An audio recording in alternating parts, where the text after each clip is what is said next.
Welcome back to the Body Composition Coach podcast. Believe it or not, we're on episode 21, which means we've surpassed 20 episodes at this point, which is absolutely amazing. Really appreciate the support. Really appreciate the amazing feedback you've given to the podcast so far. And listen, as always, and I'm going to remind you again on every podcast that I do, the comments, the 5-star ratings, the likes, the engagement that you give this podcast makes the podcast. Without that, I can't keep making the podcast. If you enjoy the podcast, if you've learned something, if you've taken away something really valuable that's going to help you with your fitness journey, which after 21 episodes, if you're here and you haven't this far, I don't know what else I can tell you. There should be tons of value for you to take away. So if you've learned something, if you feel like I've managed to change your mindset, change your approach in some way, then please leave a 5-star review on Spotify, on YouTube, wherever you listen to this podcast. Engage with it on Instagram. Let me know what you think. Let me know your thoughts and let me know if I've helped you in some way. And as always, if you want to work with us in person, if you need some more in-depth support with your training, your nutrition, your physique goals, then please do reach out to us. bodycompositioncoach.com, Body Composition Coach on Instagram, Body Composition Coach on every platform you could possibly think of. But let's get into today. For episode 21, I want to talk about a subject that I think will maybe ruffle a few feathers. And not because it's going to be controversial, because you will probably relate to it quite strongly. Answer me this question. Have you ever said the words, I feel like I've been dieting forever? Or some form, or that in some way. So let's say, I feel like I've been dieting my whole life. I'm always dieting. I'm always on a diet of some sort. I feel like I've been dieting forever. I feel like I'm just constantly dieting. I'm stuck in a constant dieting cycle. And this is something that I hear all the time. There's not many clients who come into our program who don't say those words at some point. So I want to discuss something with you. Because when you feel like you've been dieting forever, but you don't feel like you've lost as much body fat as you would have liked, the stark reality, the harsh truth is you haven't been dieting forever. And this is where the difference between mentally dieting and physically dieting, you can draw a line between them. When you feel like you've been dieting forever, but you're still holding body fat, what you're talking about is you feel like that you have been in the process. Your mindset has been focused on dieting, on losing weight. You've been restricting. You've been trying to eat less. You've been trying to cut your calories. You've been trying to focus on your protein levels. You've been trying to focus on doing more exercise. So you've been trying to focus is the key part of all of that. Potentially alongside of that, there are times where you are physically in a diet, or let me rephrase that, in a deficit. If we think of it as mentally in a deficit and physically in a deficit, it's going to help you. But obviously to do that, you need to understand that a deficit is your diet. Being in a calorie deficit is you being in a dieting phase, your body physically being in the state of dieting. Whereas you can mentally be dieting or mentally think you're in a deficit, but the truth is at the end of the week, you're not. If you're fed up of feeling restriction, if you're fed up of feeling like you have to say no to things, or you're fed up of feeling like you're always having to try and be good or make the right choice, but not getting the results that you want, the likelihood is that mentally you're switched on to dieting. Mentally, you're trying to be adherent. Mentally, you're trying to follow a diet of some sort. But the reality is, if you took an average over the last year, let's say you feel like you've been dieting for a year.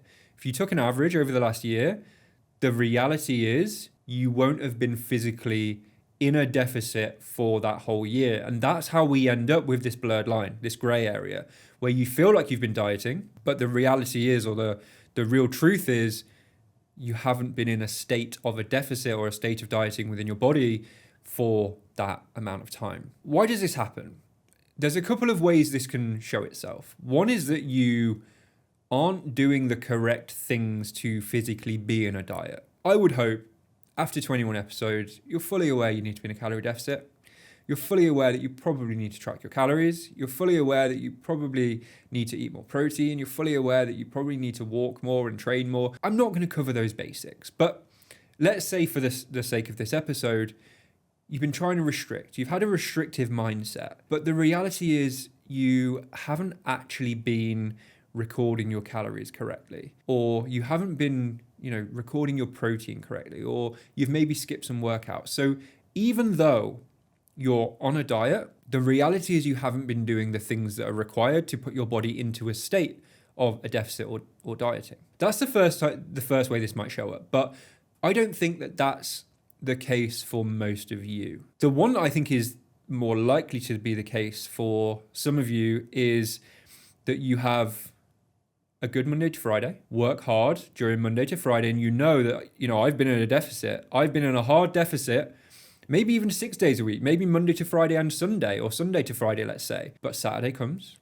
and you go a little bit overboard, things get a little bit out of hand. You don't really know how many calories you've had, but it's only one day, right? The other 6 days, you've been in a diet or in a deficit. But that's where the reality kicks in. Because ultimately, you can be in a deficit for 6 days a week, but if one day a week you're out of a deficit enough, now I don't just mean a small amount, but you're far enough out of a deficit, you can wipe out the deficit you created across the other 6 days. And if you do, when you get to the end of the week, your scoreboard is level again.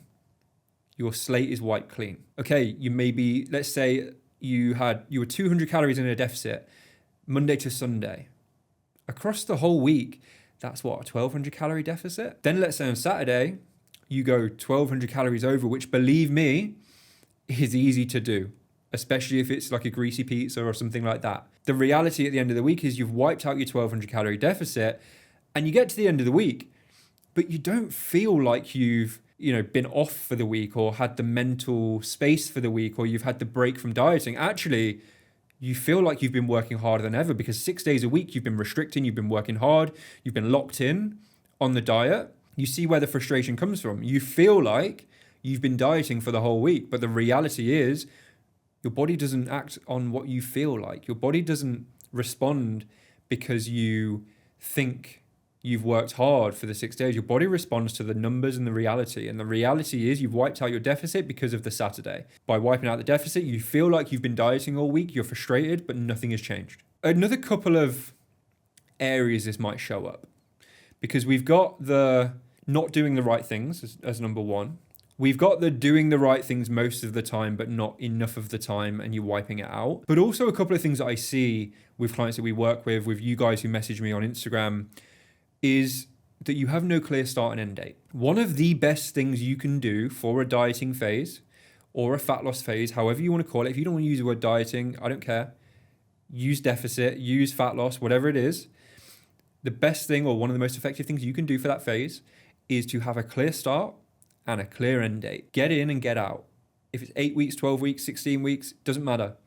But choose your point, get into the deficit, remain in the deficit for the period of time, come out of the deficit at the end of that period of time. That wipes out one of the issues you might have of going over and going under and going over and going under and wiping it out across the week. It also gives you that mental focus for a period of time.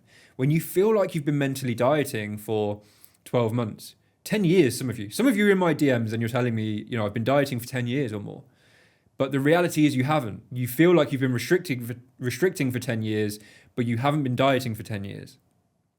So getting in, staying in, and getting out is probably one of the most effective things you can do, but it's also one of the most effective things that you're not doing.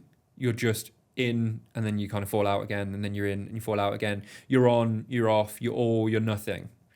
And the cycle continues. And I think finally, the last point I would touch on as to why people feel like they're mentally dieting all the time, and this is something that we see, and I've seen this a lot over the years with the women that we work with, their fear of maintenance. They're scared of not dieting. They're scared of not being in a diet.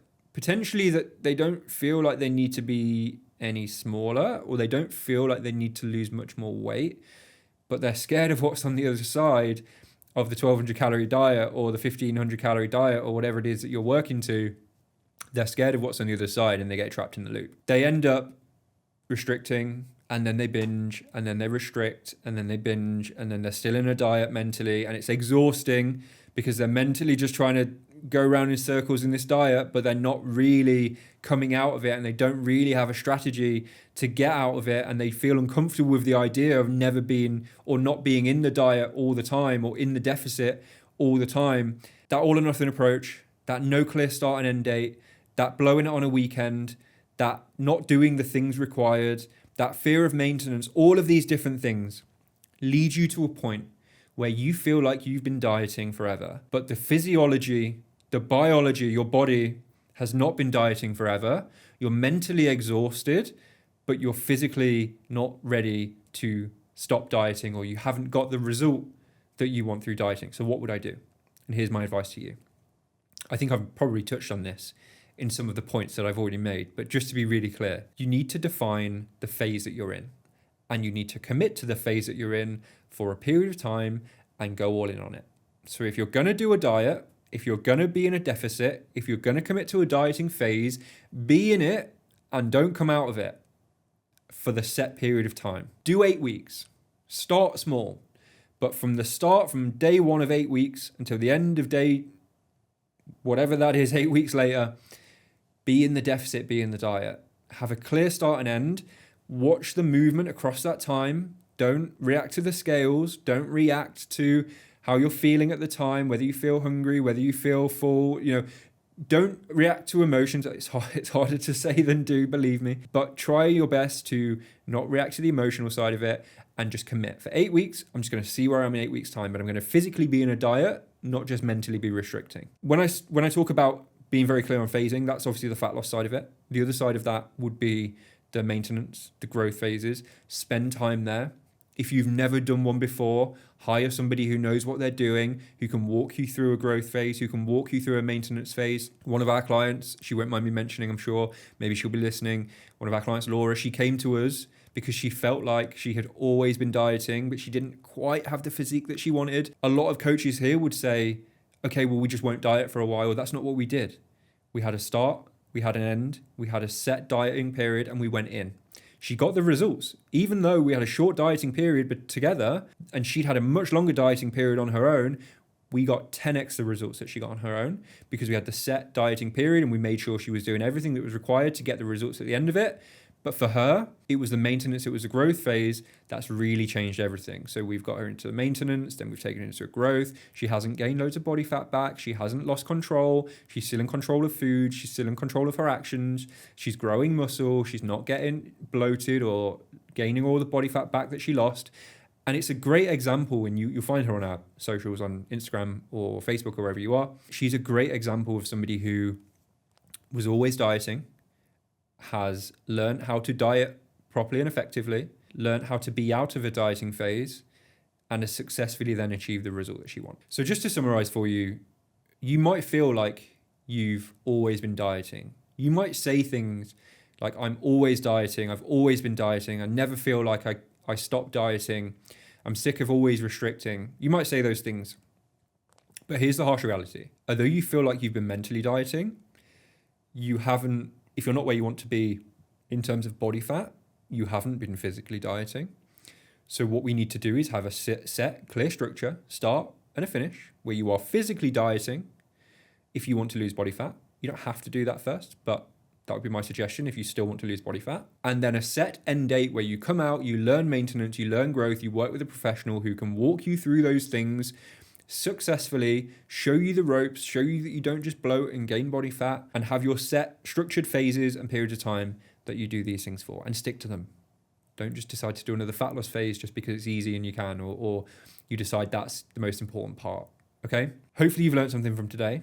Hopefully if you feel like you're sick of dieting, this has given you a little bit of hope that you don't always have to be dieting. You don't always have to feel like you're restricting, as long as you do it each phase well. And as always, as I mentioned at the start, please leave us a 5-star review. Please let me know what you think. Please leave some kind comments. Let me know some thoughts, something you've taken away, something that you've learned from this. Have you had any stark moments of realization during this podcast? If you want to work with us, if you want the support during that maintenance phase into the growth phase, you want to learn to stop dieting all the time.